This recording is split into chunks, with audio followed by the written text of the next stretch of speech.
అన్న ఇది గుర్తుందా మీ అందరికి? గుర్తుందా? కింద చంద్రబాబు సంతకం కనిపిస్తా ఉందా?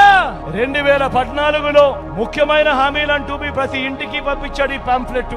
ఇందులో చెప్పినవి ఒక్కటంటే ఒక్కటైనా నెరవేర్చారా అని అడుగుతా ఉన్నాను మీ అందరితో కూడా. ఈసారి మాత్రం 2 చేతులు పైకి లేయాలబ్బా గట్టిగా. ఇలా ఇలా ఇలా ఇలా ఇలా ఇలా ఇలా ఇలా ఇలా ఇలా ఇలా. చంద్రబాబు నాయుడు గెలిచి కూడా ఈత మాకేమి న్యాయం చేయలేదు. వైఎస్ఆర్ రాజశేఖర రెడ్డి గారు తలమిచ్చినప్పటికైనా క్వార్టర్స్ కూడా ఇవ్వలేదు ఆయన. చంద్రబాబు నాయుడు ఎన్ని హామీలు ఇచ్చి ఎంత ఒప్పించినప్పటికైనా మేము అతను నమ్మము.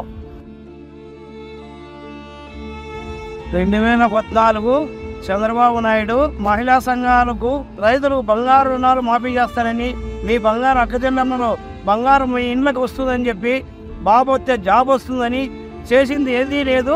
అంత మొదనష్టం కూడా లేడు.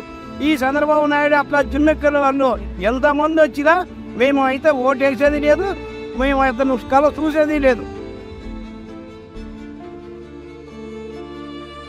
2014లో చంద్రబాబు వదిలినటువంటి మేనిఫెస్టోని ఎన్నో హామీలు ఇచ్చినాడు కాబట్టి అతను నమ్మి ప్రజలు ఓట్లేయడం జరిగింది. ఆ మేనిఫెస్టోలో ఇచ్చిన వాగ్దానాలు ఒక్కటి కూడా పూర్తి చేయలేదు. పూర్తి చేయకపోగా మేము నమ్మి ఓటేసిందని మమ్మల్ని రోడ్లు పడేశాడు. చంద్రబాబు నీ మేనిఫెస్టో నమ్మే పరిస్థితిలో ప్రజలు లేరు, నీకు ఓటేసే పరిస్థితిలో మేము లేము, నిన్ను నమ్మే పరిస్థితిలో ప్రజలు లేరు.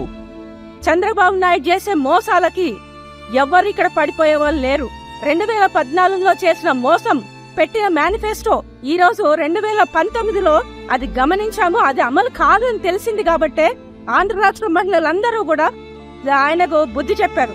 ఈ రోజు ఆ మేనిఫెస్టోతో మళ్ళీ ఒక్కసారి మోసం చేయాలని చూస్తే మీకు ఈసారి 2 సీట్లు కూడా రాకుండా చేస్తాం. 2014 ఎన్నికల్లో ఆయన చెప్పినవన్నీ చేస్తారు అని గెలిపించాము, కానీ ఆయన మాకు ఏం చేయలేదు, మమ్మల్ని రోడ్డుకి లాగేశారు.